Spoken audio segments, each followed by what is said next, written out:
Quick, give me another shot of that stuff. Have a couple beers? What happens, people? Oh, my breath smells horrible. Good. Kind of burns the throat, but it's good. What if I throw up? Is it my eyes? Are you swerving? Oh, God! Sarah. Hi, Ray. He fell for me. This program is put together by high school students in a health club called Youth Gives a Damn. We staged a concert at Huntington Park High School with skits, songs, and demonstrations about liquor use and abuse. To help us tell our story, we've asked someone special to join us. You'll recognize him as Boom Boom Washington from The Carter Show, Lawrence Hilton-Jacobs.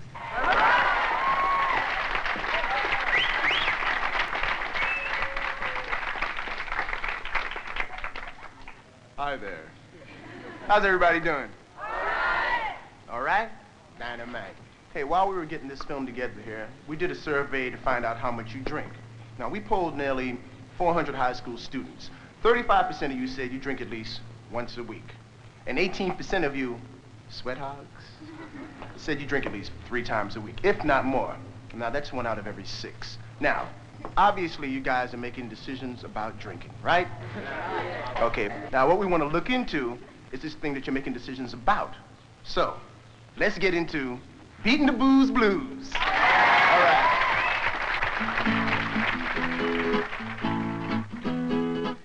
When you look at yourself, do you like what you see? If you like what you see, you're the person you should be, 'cause your reflection reflects in everything you do.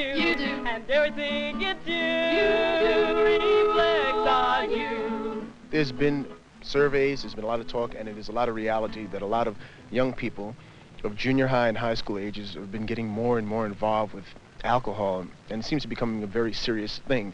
Do you find this to be true? I know there's a lot of people who drink, who are drinking now. I don't get drunk at all. I just drink to taste, that's all. I believe in sociable drinking. When you wake up each day, do you like how you feel? If you like how you feel, you got nothing to conceal, 'cause you're... Have you ever drunk? I wish I could say no, because I know, a lot of people are going to be listening to this. But I used to drink a lot. I wasn't an alcoholic or anything. You drank a lot and you were an alcoholic and you're 16, right? Am I right? Okay, why? Why was that? Everybody else would be drinking, so I'd start drinking too. And then pretty soon I wouldn't realize how much I was drinking. I just do it for the heck of it. I just do it for kicks, too. How about you? Do you do it for kicks? Yeah, that's about fun. How old are you, by the way? 14. 14, and you drink for kicks. Well, I don't always drink. I mean, sociably, not really hard drink. 'Cause your reflection reflects in everything you do. And everything you do reflects on you.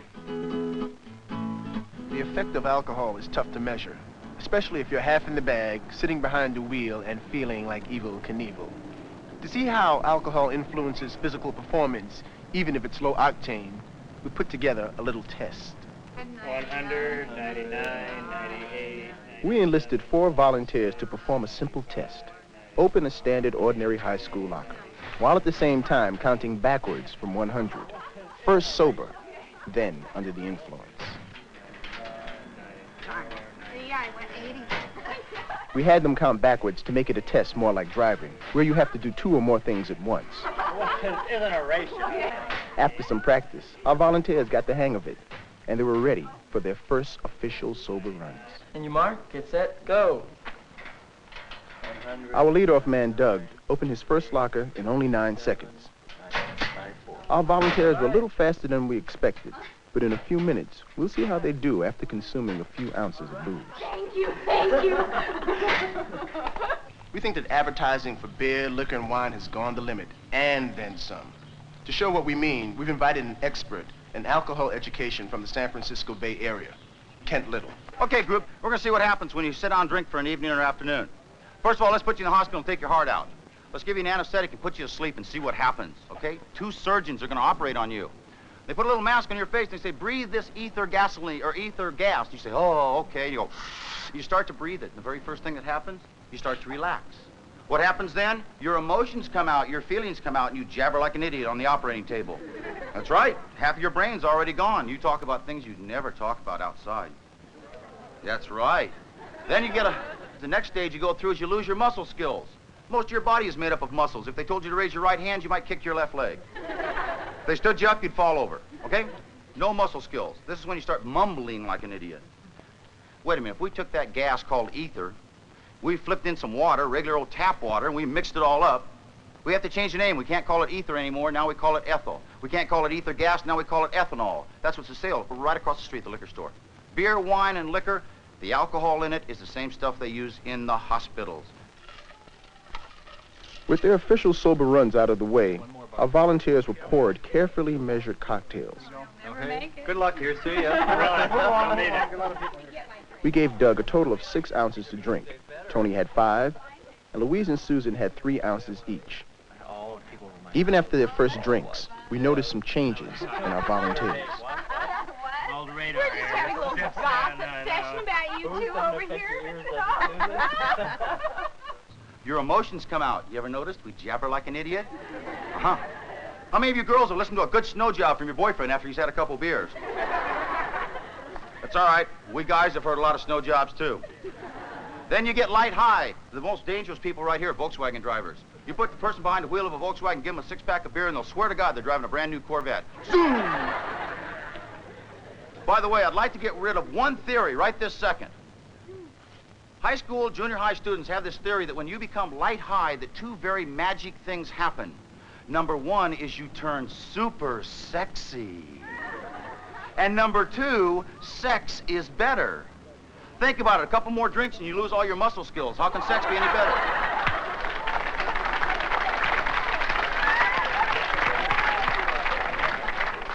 Well, what I'd like you to do is, after I attach this mouthpiece, Deputy Dan Nathan of the Sheriff's Department gave our volunteers a breathalyzer test to determine their blood alcohol count. and you'll hear a whistle start sounding. The police use this machine to measure how much alcohol is in the bloodstream. A .10, that is, 1/10 of 1 percentage point, is the amount allowed for driving in most states. Okay, that's fine. Of our volunteers, Louise registered the highest, a .05, which is only half the legal maximum. So you ready? I'm ready. Here we go, 175. Okay. Go! Here's Louise on her official under the influence run. 97, oh, rats, 96, 95, 94. Now, it takes her twice as long to open the lockers. 90, 89, 80, I can't count. But what are you told by the liquor industry? Let's see real quickly. Open up magazines. Playboy, Playgirl, Newsweek, Time, whatever you read. And what do you see? Beautiful promises. For an example, if you want to win friends, use our influence. Wow, everybody wants friends. Head out, you guys. Old Granddad will produce the friends for you. With 3 ounces of vodka inside her, Susan has a blood alcohol count of just below 0.05%. No! 91. Oh, I'm going to start over? Yes. Susan's score went from an average of 17 seconds sober to 45 seconds on her first run. Wait, oh, I forgot to... I want to introduce you to my favorite girl, Miss America and her young child. Let's see what we walk around in our society looking like. What do? Well, we want to go to the beach, right? So we have our little Budweiser beach towel. Well, you girls, if you're healthy at all, you can have your top half of your bikini. Or you can have a skirt. Of course, you've got to have a hat to keep the sun out of your eyes. Think about it, people. We walk around our whole life looking like a beer can, and then we wonder why it's so hard to say, no, I don't want to drink. Ready? Ready? Go! Here's Tony, also at a 0.04% blood alcohol count, well below the legal limit. Now watch how he does. This is classic. 91, 90, 89. Wow. Where am I supposed to go?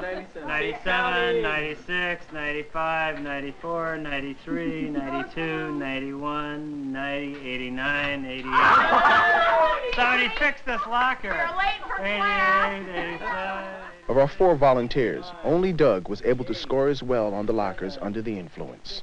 As a group, our heroes scored an average time of 15 seconds sober and 25 seconds while at low blood alcohol levels. I really am surprised because I'm having a very hard time talking to you and and yet I was only halfway to the legal limit of driving. The oddball or the weirdo in our society is not the person who gets drunk. We laugh at him. The weirdo in our society is the person who does not drink. Go to a party sometime and say no thank you. Find out what happens. There's not one thing wrong with booze. What's wrong is the way people use it. Great. Thank you.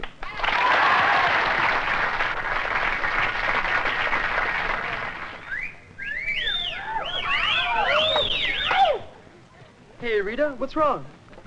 Just a few problems. Listen, I'll tell you what. I heard there's a wild party going on at Mary's house tonight. What do you say we go? There's gonna be a lot of booze there. Come on. There's John! What is it? Hey, you're going to the party tonight, aren't you? Of course, yeah, I'm gonna party. Hey, you taking some of the stuff with you, Hey, Fonz? what are you doing with that stuff, man? Isn't this cool, Fonz? Hey, that ain't cool. But then what should I take to the party, Fonz? Take what I take, man. All right? That's right, Fonz. Right. Forget the booze, Rita.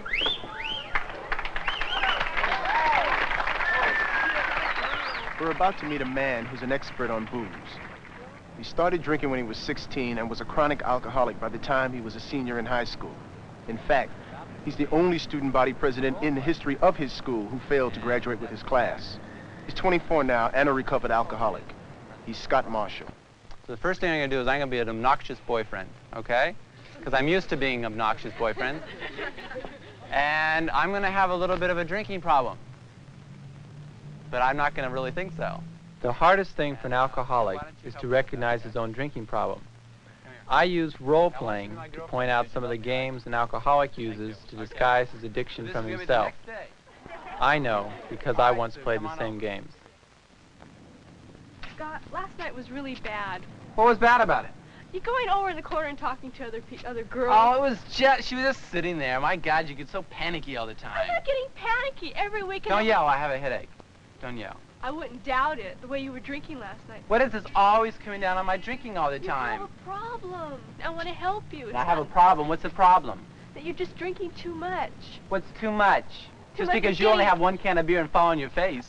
Don't you see?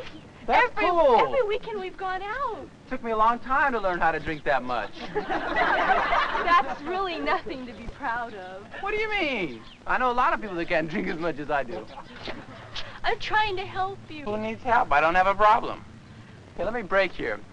What I want you to get in touch with is how really difficult it is when someone is so hostile like that. Number one, if I said, yeah, I have a problem, I would have to do something about that. And someone that loves booze is not going to say, I have a problem, because they'd have to stop drinking. And who wants to do that? Think of, most of you here are social drinkers. Think about never drinking again, never smoking any grass, never even smoking any tobacco, okay? For the rest of your life, right from this minute on. That's probably uncomfortable. Now get in touch with how an alcoholic or an addict must feel when they say, hey, you've got a problem, why don't you stop drinking? They can't imagine it. It's an impossibility. What are you doing? Drinking again? What does it look like? You're an alcoholic. I ain't no alcoholic. You are. Look at that. Empty. All of them empty. I can fill them up again. I can't take this. I gotta get out of here. Oh, that'll just be room for my woman to move in. Right on then. Right on then. What you mean right on? You don't even know what the word means. You so out of it. I'd rather be out of it and in the world tomorrow than be in it and out of the world tomorrow. Goodbye.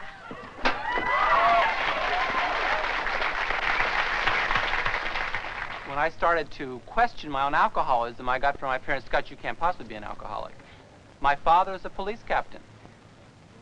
So did he want to see that I was alcoholic? No, because we have a thing in the society that alcoholics are bad people, immoral, weak-willed, and we go through that whole thing, which is simply not true. What happens is that 1 out of 10 drinkers get in trouble with booze. Cause of death? You're not going to believe this. Alcohol OD. Alcohol OD? That's the 5th one this week, and it's only Tuesday. How old was this one? 26. 26? She looks 60. Well, let's perform the autopsy and confirm the report. All right. Scalpel. Scalpel. May I assist you in removing the brain? Yes, please.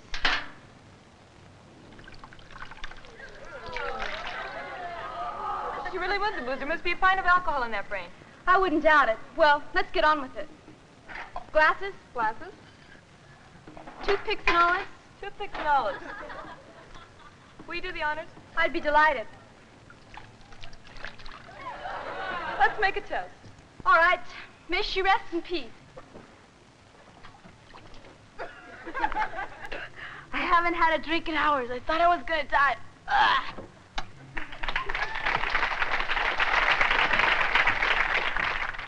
Have you heard people brag the next day about a hangover? Okay, I'm on the telephone. Someone calls up at 8:30 in the morning. I get on the phone and say, "Hi." Okay, I said, "How was the party last night, Scott?" It was really far out, you know. I feel so bad today, you know. I got this hangover, and they're wandering through this whole thing with that, which is ridiculous. Because would I have gone to that party and sat down and ate 89 bags of potato chips? Thrown up all over the place, come home, laid in bed, look at the ceiling with the head is spinning, right? Not able to go to sleep and wake up the next day and the guy calls up and says, "How was the party last night?" Really far out. I ate 89 bags of potato chips and threw up all over the place, you know. I wouldn't do that. But that's overeating. And we're against overeating, but we're not against over-drinking. People, they just do that because, you know, their friends do it, or they have problems and they use that as a security blanket.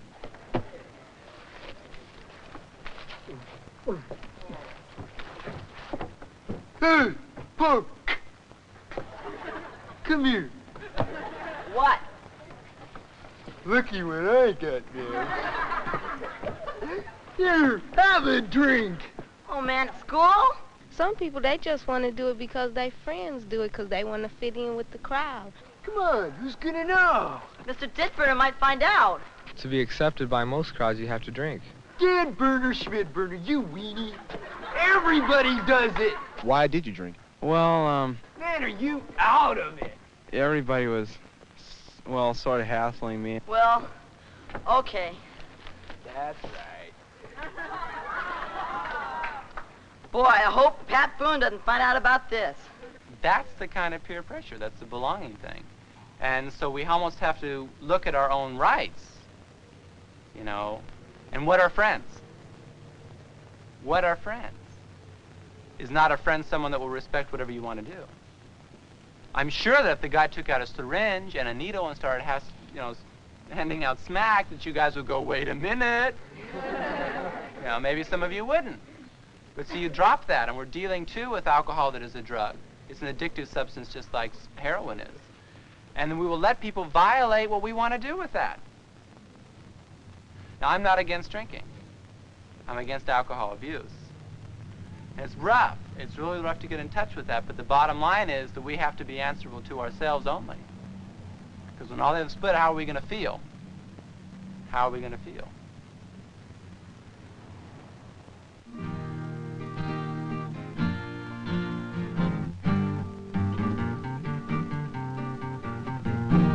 As unrealistic as it seems,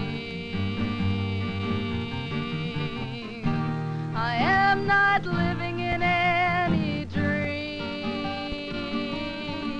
for I am hooked and refuse to look at what's really happening to me. I am not living in any dream.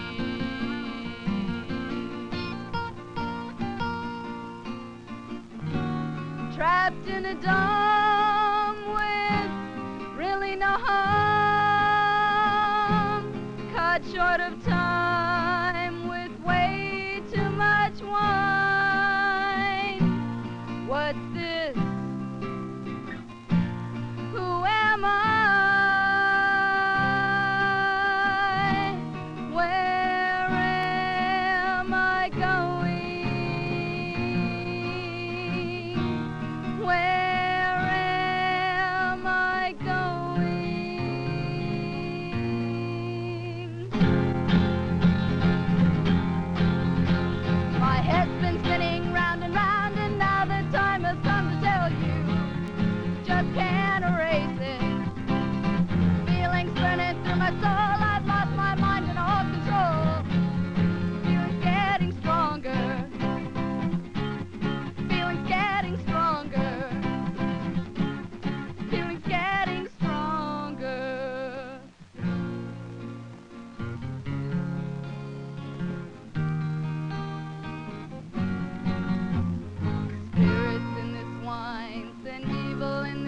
body of mine. I need help now. No more alcohol, I begin to see it now. Oh, the pain of it all. This horrible, lonely feeling of withdrawal.